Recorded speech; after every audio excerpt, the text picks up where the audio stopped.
brings a type of energy every day that you have no choice but to feed off of, and what you see is what you get with that staff. And for the short period of time I've been around them, so far so good, and I can't complain. And it's been one of the best decisions of my life, coming back to school and being with this staff.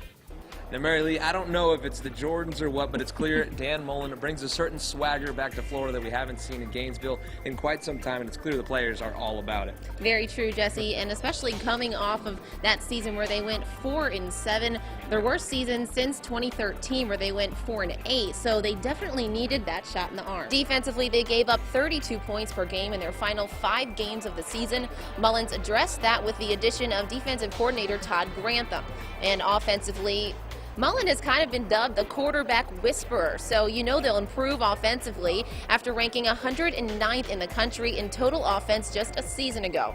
So with all of those deficiencies, some wondered why Mullen made the move to Florida now. And he told us today it was an opportunity he just couldn't pass up. The opportunity to be the head coach of Florida is just different, and it's special.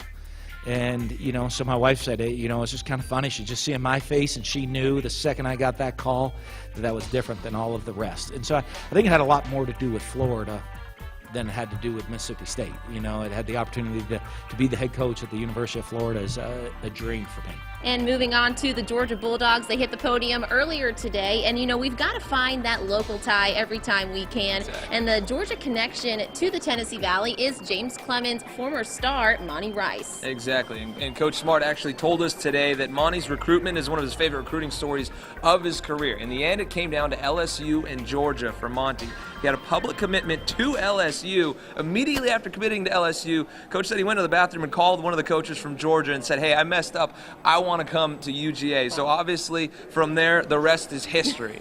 Rice saw the field in 8 games and had 22 tackles, 2 of which were for a loss, and after star linebacker Roquan Smith bolted for the NFL, Monty looks to take on a bigger role in that defense and possibly help fill the void left by Smith.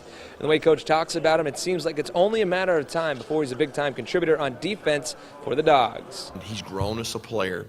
He is a tremendous student. He is always smiling, and he has that I love to practice attitude. Those are my favorite players. It's easy to get guys up for the game. It's easy for guys to want to put the suit on, put the uniform on, and go out there and be that Superman mentality. But the day-to-day work ethic that he has, it's a great asset for our program.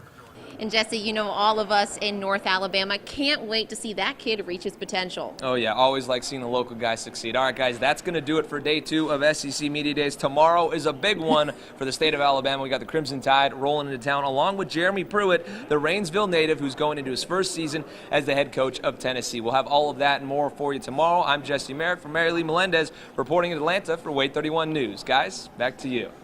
All right, thanks so much.